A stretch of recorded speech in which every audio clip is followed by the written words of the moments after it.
கிறிஸ்துவுக்குள் பிரியமானவர்களே, கர்த்தராகிய இயேசு கிறிஸ்துவின் நாமத்தினால் உங்கள் அனைவருக்கும் என் அன்பின் வாழ்த்துதலை தெரியப்படுத்துகிறேன். கர்த்தர் இன்று உங்களுக்காக கொடுக்கும் அற்புதமான அதிசயமான வசனம் என்ன என்பதை குறித்து நம்ம பார்க்க போகிறோம். யோவான் 15வது அதிகாரம் 16வது வசனம்.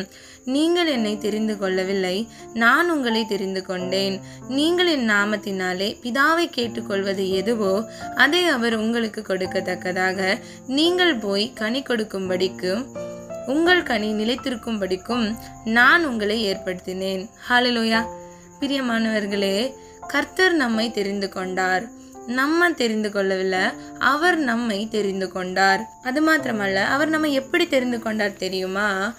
ஓசியா 11வது அதிகாரம் 4வது வசனம். மனுஷரை கட்டி இழுக்கிற அன்பின் கயிறுகளினால் நான் அவர்களை இழுத்தேன். ஹல்லேலூயா. பிரியமானவர்களே, நம் ஒவ்வொருவரையும் தன்னுடைய அன்பின் கயிறுகளால் அவரை கட்டி இழுத்து நம்மை தெரிந்து கொண்டார். நம்ம யோசிச்சு பார்க்கலாமா, நம்ம ரட்சிக்கப்படுறதுக்கு முன்னாடி நம்ம எப்படி இருந்தோம் அப்படின்னு. அப்போ நம்மளுடைய சுயபலத்தினாலேயோ நம்மளுடைய சித்தத்தினாலேயோ நம்ம கர்த்தரை தேடலை. அவர் நம்மை தெரிந்து கொண்டார். அவருடைய நோக்கம் பெரிதாக இருந்தது. தாயின் கருவில் உருவாகும் முன்னே உன்னை நான் தெரிந்து கொண்டேன் என்று வேதம் சொல்லுகிறது. பிரியமானவர்களே, நீங்களும் நானும் ஏதோ யதார்த்தமா ஒரு விபத்து போல நம்ம தேவனை தெரிந்து கொள்ளவில்லை. அது அவருடைய அநாதி திட்டமா இருந்தது. அது அவருடைய அநாதி நோக்கமா இருந்தது. இந்த வசனத்தின்படி நீங்க பாருங்க, நீங்கள் என் நாமத்தினாலே பிதாவை கேட்டுக்கொள்வது எதுவோ அதை அவர் உங்களுக்கு கொடுக்கத்தக்கதாக. ஹல்லேலூயா. பிரியமானவர்களே, நம்முடைய ஜெபம் இயேசுவை நோக்கி பிதாவின் மூலம் கேட்கப்படுகிறதா இருக்கிறது. அப்படிப்பட்ட ஜெபத்தை கர்த்தர் நம்முடைய வாழ்க்கையை நிறைவேற்றுகிறவராய் இருக்கிறார். அது மாத்திரமல்ல, நீங்கள் போய் கனி கொடுக்கும்படிக்கு உங்கள் கனி நிலைத்திருக்கும்படிக்கும் நான் உங்களை ஏற்படுத்தினேன். பிரியமானவர்களே, இந்த காலை வேளையில கர்த்தர் உங்களிடம் பேசி கொண்டிருக்கிறார். உங்களையும் என்னையும் உருவாக்குனதுடைய நோக்கம் என்ன தெரியுமா? நம்ம கனி கொடுக்க வேண்டும். நாம் கனி கொடுப்பதற்கென்றே ஏற்படுத்தப்பட்டிருக்கிறோம். நம்மை உருவாக்கி இருக்கிறார். அது மாத்திரமல்ல, ஒருவனுக்குள் கனி இருந்தால் மாத்திரமே அவன் பிதாவினிடம் கேட்கிற ஜெபங்கள் ஒவ்வொன்றையும் அவனால் பெற்றுக்கொள்ள முடியும். ஹல்லேலூயா. 2வது வசனம் நம்ம பார்க்கலாம். யோவான் 15வது அதிகாரம் 17வது வசனம். நீங்கள் ஒருவருக்கொருவர் அன்பாய் இருக்க வேண்டும் என்று இவைகளை உங்களுக்கு கற்பிக்கிறேன். ஹல்லேலூயா. பிரியமானவர்களே, இந்த வசனத்தின்படி கர்த்தர் நம் ஒவ்வொருவருக்குள்ளும் அன்பு நிலைத்திருக்க வேண்டும் என்று விரும்புகிறார். நாம் நம்மை மாத்திரமல்ல, பிறரையும் நம்மை போல நேசிக்கிறவர்களாய் இருக்க வேண்டும் என்று கர்த்தராகிய இயேசு கிறிஸ்து விரும்புகிறார். அதையே நமக்கு கற்பித்தும் தருகிறார். கற்பிக்கிறார் என்றால் நமக்கு போதிக்கிறார், நமக்கு சொல்லுகிறார். அப்போ நம்ம என்ன பண்ணணும்? நம்மை போல பிறரை நேசிக்க வேண்டும். ஹல்லேலூயா. இன்னொரு வசனம் பாருங்க, நம்ம எப்படி நிலைத்திருக்கிறோம் அப்படின்னு சொல்லி நம்ம பார்க்கலாம். வேதத்தின்படி யோவான் 15வது அதிகாரம் 4வது வசனம். என்னில் நிலைத்திருங்கள், நானும் உங்களில் நிலைத்திருப்பேன். கொடியானது திராட்சை செடியில் நிலைத்திராவிட்டால் அது தானாய் கனி கொடுக்க மாட்டாதது போல நீங்களும் என்னில் நிலைத்திராவிட்டால் கனி கொடுக்க மாட்டீர்கள்.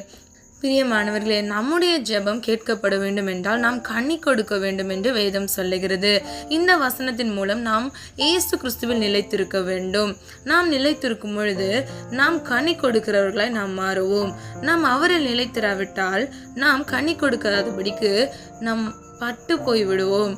இன்னொரு வசனம் பாருங்க, அதே அதிகாரம் யோவான் 15வது அதிகாரம் 2வது வசனம். என்னில் கனி கொடாதிருக்கிற கொடி எதுவோ அதை அவர் அறுத்து போடுகிறார்.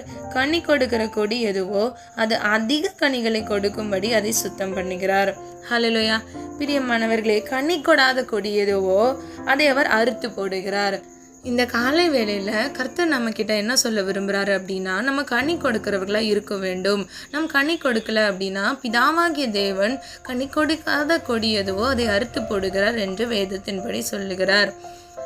அது மாத்திரமல்ல, கனி கொடுக்கிற கொடி எதுவோ அது அதிக கனிகளை கொடுக்கும்படி அதை சுத்தம் பண்ணுகிறார். அப்போ ஒருவேளை ஒரு மனிதனுக்குள்ள கொஞ்சம் கனி செயல்பட்டு முழுமையான அந்த கனி செயல்படலை அப்படின்னா அதை பிதாவே சுத்தம் பண்ணுகிறார் என்று வேதம் சொல்லுகிறது. அப்போ எவ்வளோ பெரிய ஆச்சரியமான காரியம் பார்த்தீங்களா?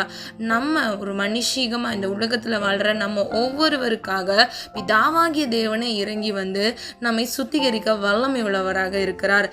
அது மாத்திரமல்ல, நமக்கு பரிசுத்த ஆவியானவரை பிதாவாகிய தேவன் கொடுத்திருக்கிறார்.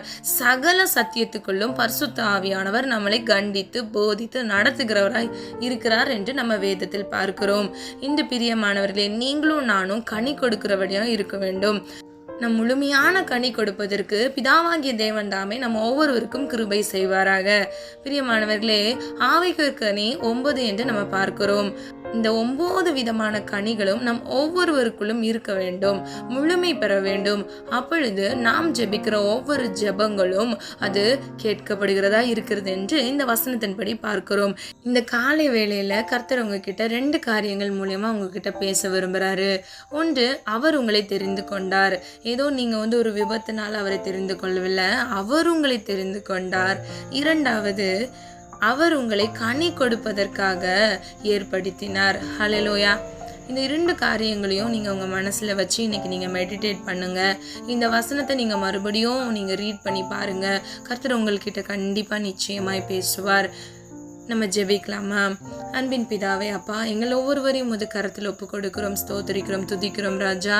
இந்த காலை வேலைக்காக உமக்கு நன்றி செலுத்துகிறோம் ஆண்டவரே. என்னோடு ஒரு மனதாக இணைந்து ஜெபிக்கிற ஒவ்வொரு பிள்ளைகளுக்காக வருகிறேன் அப்பா. ஆண்டவரே, தேவைகளோடு பலர் இதை காணொலியை கேட்டுக்கொண்டு இருக்கலாம். அது மாத்திரமல்ல ஆண்டவரே, அப்போ நீர் எங்களை தெரிந்து கொண்ட நோக்கத்திற்காக நன்றி செலுத்துகிறேன் தகப்பனே. குற்றங்கள் உண்டு, குறைகள் உண்டு ராஜா. எங்களுடைய குறைகளை எல்லாவற்றையும் கிறிஸ்து இயேசுக்குள் அப்பா நிறைவானவர் எங்களை மன்னித்து கர்த்தராகிய தேவன் அப்பா நம்முடைய கிருபையினால் அப்பா ஆண்டவரே நாங்கள் கனி கொடுக்கிற ஜீவியத்தில் வாழ கர்த்தர் தாமே கிருபை செய்வீராக. ஆவிக்குரிய 9 விதமான கனிகளும் எங்களுடைய வாழ்க்கையில செயல்பட, பிறருக்கு ஆண்டவரே ஆசீர்வாதமாய் நாங்கள் மாற கர்த்தர் தாமே எங்கள் ஒவ்வொருவரையும் இயேசு கிறிஸ்துவின் இரத்தத்தின் வல்லமையினால் ஆசீர்வதிக்கும்படியாய் ஜெபிக்கிறேன் ஆண்டவரே. அப்ப நீங்க சொன்னது போல அப்ப நாங்கள் ஒவ்வொருவரும் உம்மில் நிலைத்திருக்க வேண்டும் ஆண்டவரே. கொடியானது எப்படி திராட்சை செடியில் நிலைத்திருந்தது போல அப்பா நாங்கள் ஒவ்வொருவரும் ஆண்டவரே உம்மில் நிலைத்திருந்து அப்பா கனி கொடுக்கிற ஜீவியத்தில் அப்பா முன்னேறத்தக்க கர்த்தர் தாமே எங்களுக்கு கிருபை செய்வீராக தகப்பனே. தேவைகளோடு பார்க்கிற ஒவ்வொரு பிள்ளைகளின் தேவைகளையும் கர்த்தர் தாமே அற்புதமாய் அதிசயமாய் இயேசுவின் வல்லமையுள்ள நாமத்தினால் அதை சந்திக்கும்படியாய் ஜெபிக்கிறேன் ஆண்டவரே. அன்பின் கயிறுகளினால் எங்களை கட்டி இழுத்து ஆண்டவரே அப்பா எங்களை தெரிந்து கொண்ட உம்முடைய உன்னத நோக்கத்திற்காக நன்றி செலுத்துகிறேன் தகப்பனே. அப்பா அழைக்கப்பட்டவர்கள் அநேகர் அப்பா, தெரிந்து கொள்ளப்பட்டவர்களோ ஒரு சிலர் என்று வேதம் சொல்லுகிறது. அந்த தெரிந்து கொள்ளப்பட்டவர்கள் லிஸ்ட்ல அப்பா நீங்க எங்களை ஒவ்வொருவரையும் நீங்க வைத்திருக்கிறதற்காக நன்றி செலுத்துகிறோம் ஆண்டவரை. தாழ்த்துகிறேன், வறுமையாக்குகிறேன். மீட்பர் இயேசு கிறிஸ்து மூலம் ஜெபிக்கிறோம் பிதாவே, ஆமீன். கர்த்தராகிய தேவன் தாமே உங்களுடைய வாழ்க்கையை வெளிச்சமாய் மாற்றி உங்களுடைய வாழ்க்கையில் கனி கொடுக்க கர்த்தர் தாமே கிருபை செய்வாராக. God bless you.